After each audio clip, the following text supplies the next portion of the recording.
Right, so good morning. It is another update on the off-road teardrop trailer, whatever you want to call it. We're back with Rob, so we're going to get a little bit of work done now on the rock sliders, wheel arches, things like that. So we'll get it pulled in and we'll get started. Yes, I know on the last couple of videos the screen's jolted a little bit. No idea what it is. I've got the new GoPro 8 and for some reason it started doing it. I don't know whether it's part of the self-leveling feature or something like that. If anyone knows, give us a shout in the comments below. I'm going to try updating the software and stuff and see where it goes from there.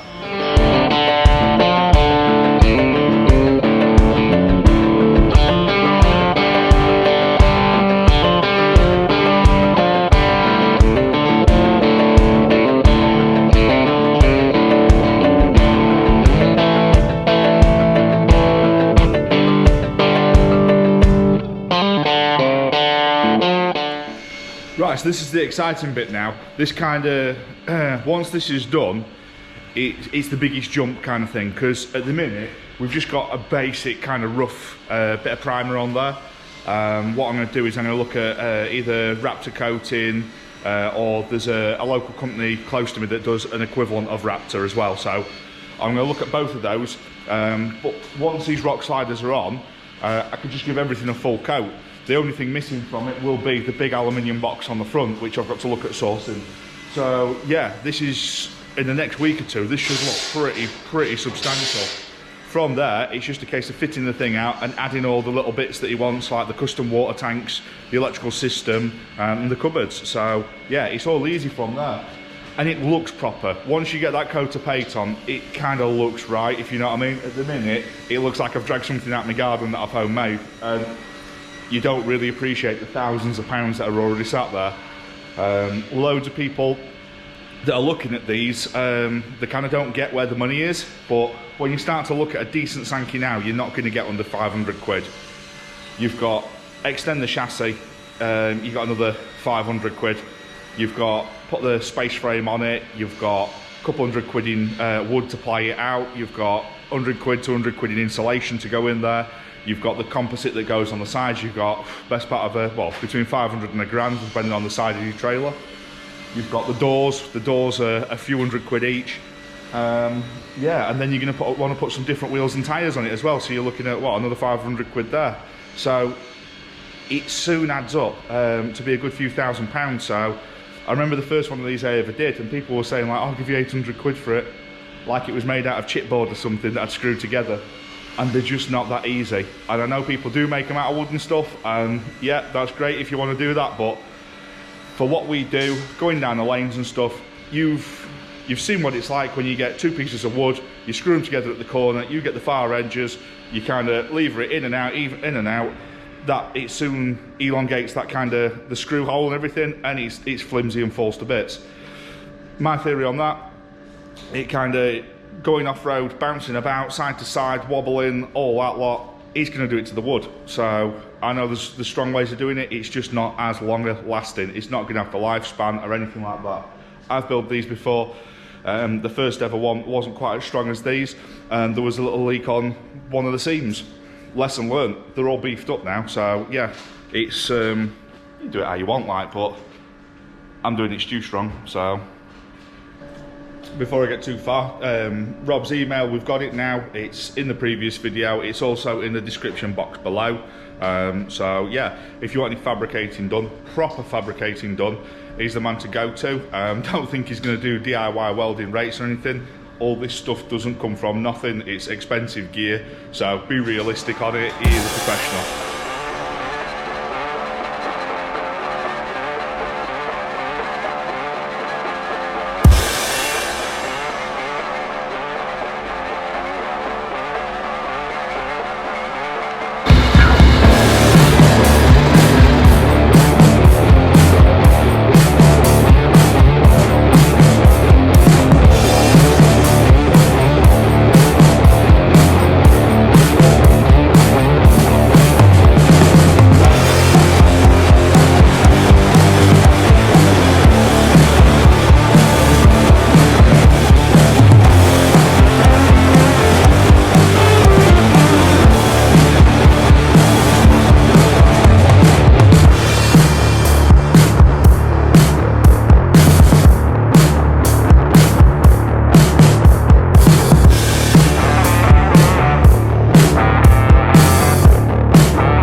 Right, so what he's done now, he's just took the front lips off the cross member, just so it all ties in nice.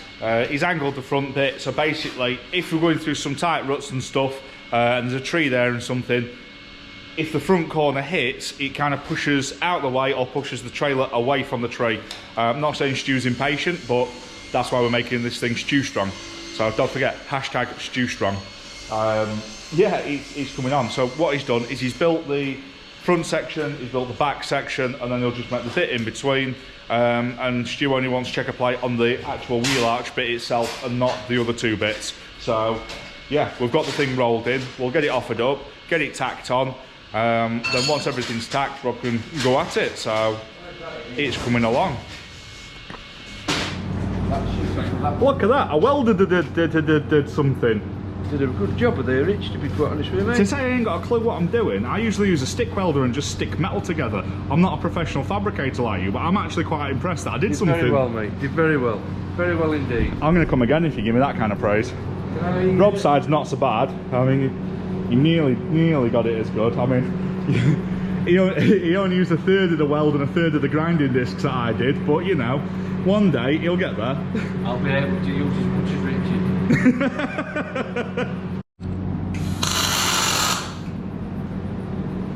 Don't try and tackle me out of mask on people, I'm sorry, but bad habit. Oh, we are going to get the experts on this.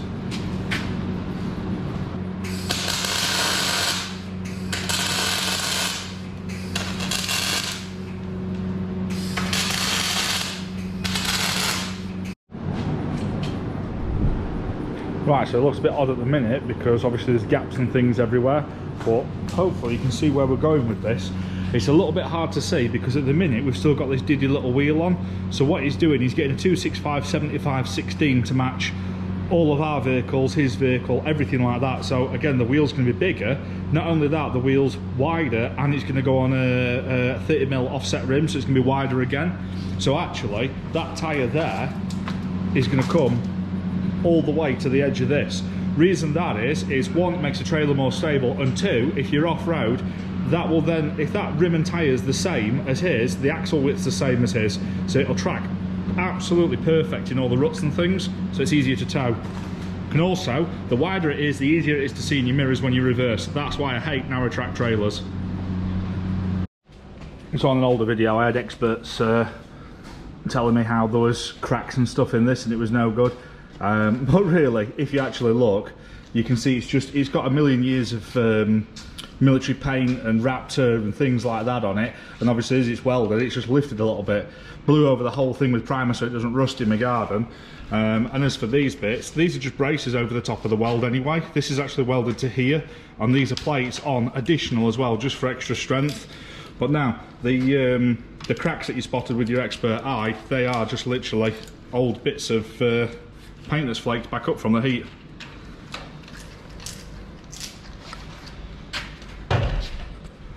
God, I love a YouTube expert. YouTube experts, Rob. Right, so that's this side done. Looks a little bit random at the minute because there's still a piece of checker plate to go on there, and go on the front bit. He wants these bit leaving off so he can either, if it goes over or something like that, we can wrap a winch cable around, drop it down, many other things. This corner, it's ever so slightly out because if you remember, this is the trailer that Stu was actually towing when he got rear-ended by an Arctic lorry. So there was a bit of damage here. It forced all this back in.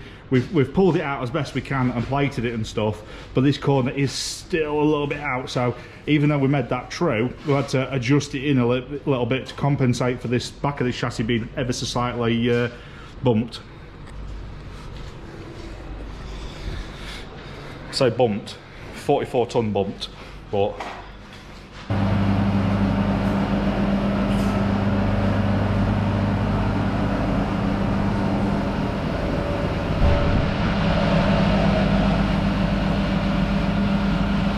you left it running. There's half-hour clip there. Sorry, mate. Right, so we're done now. We've got some checker plate to put on there. Next job, I'm gonna go B&Q, get some wood and everything. Then we're gonna start getting a bit of the inside trim done. Then we're going to try and get some weight on the rear of it now, because it's getting very nose end heavy, and it's very important with these builds that you keep the nose end about right, because last thing you want is your front wheel scrabbling about for grip and blowing back prop shafts and things like that, back half shafts, joints, all that stuff. So yeah, if you've liked what you've seen, give us a thumbs up, give us a comment down below. Rob's email and everything's in the description below again. So yeah, we'll see you on the next one. Thanks for coming along.